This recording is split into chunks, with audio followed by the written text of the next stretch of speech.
Nos vamos a Israel, querido Sergio. Ahí está Sí. nuestro querido compañero Gabriel Ventasgal, que es periodista. Hemos tenido la posibilidad hace unos días de charlar con él en la edición internacional. Agradecemos que pueda salir en vivo también en este programa, porque ustedes saben bien que hay tensión ahí en la zona de limítrofe entre lo que es Israel y también lo que es el conflicto del brazo armado del Hamas, en donde hubo 40 misiles que se arrojaron de esa línea de Gaza hacia Israel. Israel luego responde con un ataque aéreo, donde aparentemente hasta hoy serían 3, y ahora le vamos a preguntar eso a Gabriel, los fallecidos en la línea de Gaza. Y queremos saber a qué reporta esto, qué es lo que ha pasado en estos últimos días, que se ha desatado de esta manera semejante violencia. ¿Cómo te va, Gabriel? Tengas muy buen día. Sergio Enitz y quien te habla, Horacio Mogle, te saludan. ¿Qué hora es en Israel en esta hora, a este momento? 3:47 de la tarde. Ya, Un gusto bien, nuevamente. bien. 6 horas adelante, perfecto. Bueno, gracias por ingresar, Gabriel. Contanos un poquito, Mirá, ¿qué está pasando? A ver. En las últimas horas lanzaron 250 cohetes desde la Franja de Gaza. Ah, ¿no eran en contra de 40? Israel. No, ayer, hasta cuando empezó esta contienda, que empezó a las 6 de la tarde, cuando Hamás anunció que iba a atacar Jerusalén, lanzaron 150. Y hoy, durante esta jornada, ya van 250, de los cuales uno acaba de golpear una casa privada en la ciudad de Ashkelon, que está en el sur de Israel, y mató a una mujer de 60 años y una mujer de 80 años. O sea que ya hay 2 muertos, por lo menos de este lado. Cuando empezó esos ataques, la Fuerza Aérea de Israel atacó 130 posiciones de Hamás dentro de la Franja de Gaza. Los palestinos de Hamás dicen que hay por lo menos 30 muertos y ya dicen que casi todos son civiles. Yo recomiendo igual, cuando Hamás o cualquier grupo islamista te da un número, ponerlo en duda. ¿Para arriba o para abajo? A ver, todo grupo, Al-Qaeda, ISIS, Hezbollah, Ansar, Beit al-Maqdes, son grupos que entienden que ellos son inferiores militarmente y por lo tanto la forma de ganar de alguna forma es lograr la solidaridad internacional. Entonces, si ellos dicen, por ejemplo, murieron 100 personas y todos eran militares nuestros, nadie va a simpatizar con eso. Claro. Pero si dicen que todos son civiles, la gente va a simpatizar. Por eso yo digo, en general, no prestar atención a los datos, porque esos datos que la prensa habitualmente cita son datos facilitados por el Ministerio del Interior del Hamás. Correcto. Bien, Gabriel, te quería consultar, bueno, hay un componente religioso en todo esto y obviamente Hamás había amenazado con atacar a Israel después que cientos de palestinos resultaron heridos en enfrentamientos con la policía en un lugar sagrado para los musulmanes en Jerusalén ayer, en la jornada de ayer. ¿Esto es así? Mira, no tengas la menor duda, como bien has dicho tú, que el conflicto para el Hamás es un conflicto religioso. Y es religioso porque consideran que ningún Estado judío puede existir en tierra santa islámica. Claro, y no solamente eso, ninguna autoridad palestina que no es religiosa puede existir también. Porque, ¿qué le dice Hamás a la autoridad palestina que gobierna Cisjordania? Ustedes están infectados por Jahiliya, que en árabe significa por la infección de la influencia de Occidente, por la confusión. Claro. Todo grupo radical islámico no acepta la existencia de otro que no sea según su forma de ver el mundo.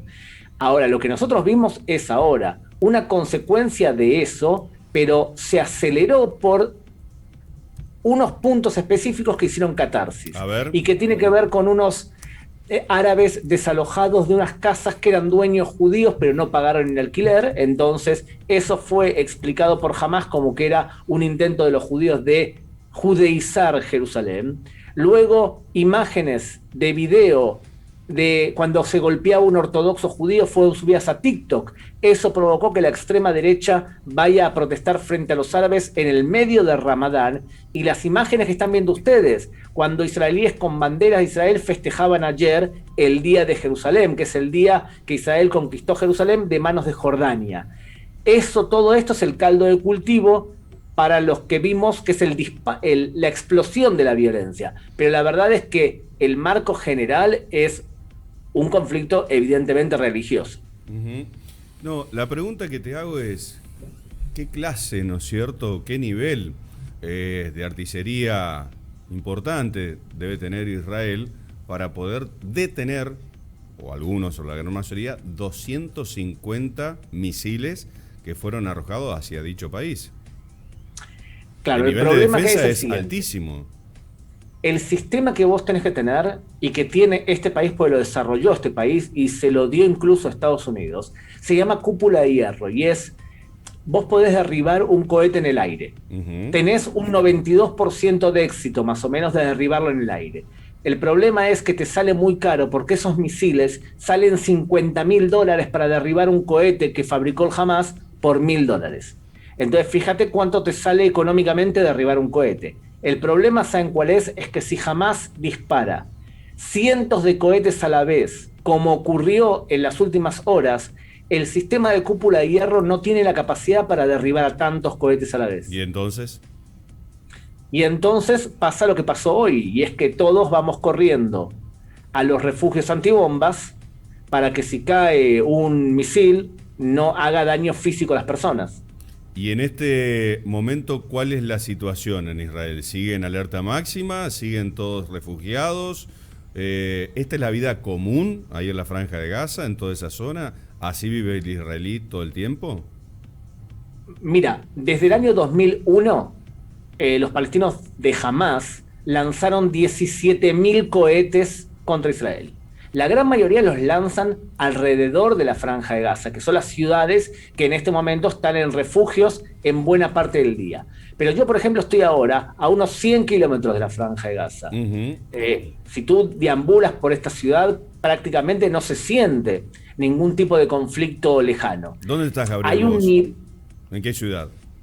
Yo estoy en una ciudad llamada ahora Modín. Ujú. Trabajo en general en Jerusalén. Modín es donde se rebelaron los macabeos, que aparece en el Nuevo Testamento. Los macabeos se levantaron contra los griegos. Empezó la revuelta acá, en Modín, en el siglo II antes de la era cristiana.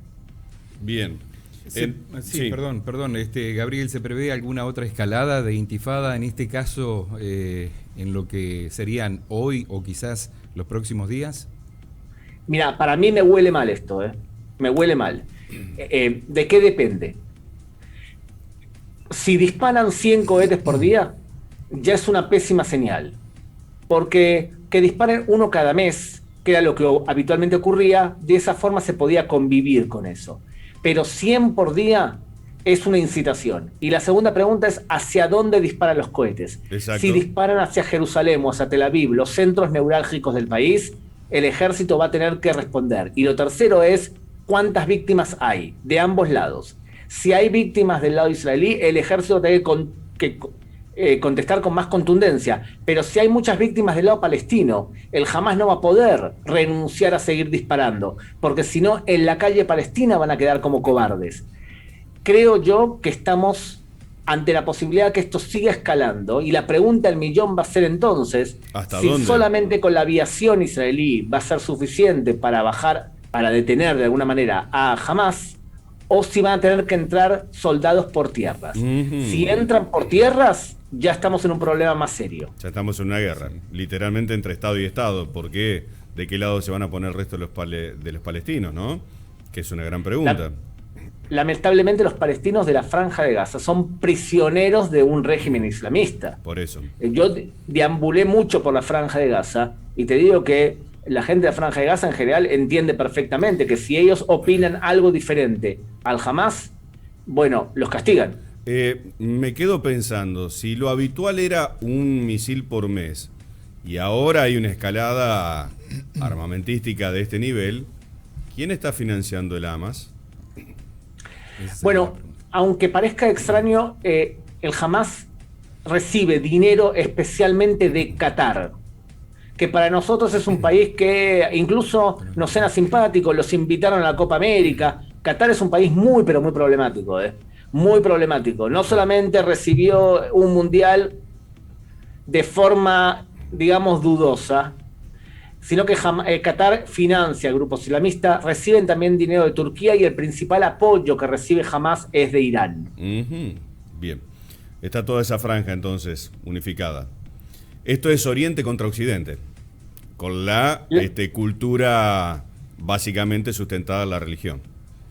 Lamentablemente ocurre algo raro. Es un conflicto evidentemente religioso. Mucha gente no lo entiende así porque nos han educado en América Latina que los conflictos nunca son religiosos, o sea, son conflictos por tierras. Entonces ya algunos periodistas de otras cadenas me han dicho, pero existe una ocupación de Israel en la Franja de Gaza. Es que no hay ningún israelí, ni militar ni civil en la Franja de Gaza, o sea, pero lo más fácil es pensar que todo este conflicto es por ocupación. Ojalá fuese por... Se lo retrotrae a la historia, Gabriel, ¿no? Están haciendo un poco de la historia de la época prácticamente bíblica, ¿no? Es que lamentablemente, si fuese un problema terrenal, se podría dividir el terreno. Cuando hay religión metida de por medio, es más complicado solucionar. Sí, los otros están radicalizados que no quieren dividir absolutamente nada, quieren que se vayan, vivos o muertos, literalmente. Claro, cuando tú le preguntas a alguien de Hamás, sí, ¿qué ocupación te refieres? Él te va a decir, toda presencia judía en un Estado independiente, en Tierra Santa Islámica, está en contra de nuestras premisas más básicas.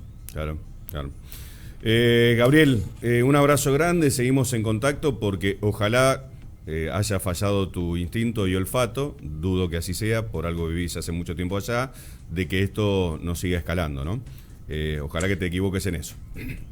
Yo también espero equivocarme y no tener que volver a hablar sobre esto, sino volver a temas como por ejemplo la pandemia, que fue lo último que hablamos, que a esta altura parecería ser... Imagínense, ¿se acuerdan que hablamos la última vez de la pandemia? Sí. En el noticiero central de ayer, el tema de la pandemia no apareció en todo el informe. Por primera vez en la historia, siendo ustedes que están casi todos vacunados, que tienen una vida al aire libre, que no tienen barbijos, porque lo hicimos a la edición internacional y no en este canal, por eso lo estoy reiterando, Gabriel, en donde Israel, bueno, ha tenido no la bondad ni la suerte, sino la estructura y la organización como para poder vacunarse todos. Son la envidia del mundo. Otros dicen, bueno, pero son 3 millones. Acá somos 48. Siempre tenemos que buscarle el pero, ¿no? Para tratar de no sentirnos menos, en vez de valorar y ver cómo lo hicieron. Pero bueno, en definitiva, por primera vez en la historia que tanto veníamos hablando de pandemia, pasa a tener trascendental noticia, lamentablemente, lo que está ocurriendo allí. Hasta el momento dejamos un saldo entonces de cuántas víctimas fatales, tanto en Israel y lo que dice el Hamas de la otra parte de la frontera.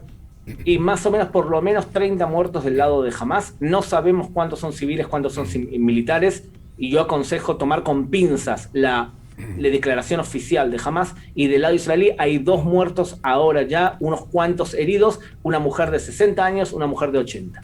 Esto es a la hora 10 en la República Argentina, a la hora 16 prácticamente ahí en Israel, ¿no? Totalmente. Gracias por actualizar lamentablemente estos datos como si fuera algo numérico, sí. Y son vidas humanas. Un abrazo grande, Gabriel. Un abrazo grande, cuídense. Igualmente, muchas gracias. Gabriel Ventajal, entonces, con todo lo que está pasando en la Franja de Gaza, en vivo y directo, 30 fallecidos, dicen civiles, la gente de Hamas, lo pone en duda Gabriel, 2 víctimas fatales en Israel a esta hora, Como si fuera un partido de fútbol. Sí, esto. Realmente por ahí suena utópico hablar de una finalización de la violencia y de la posibilidad de paz en la Franja de Gaza y entre estos 2 contrincantes que históricamente vienen luchando y vienen peleando, disputándose no solamente el terreno, sino también la ideología religiosa.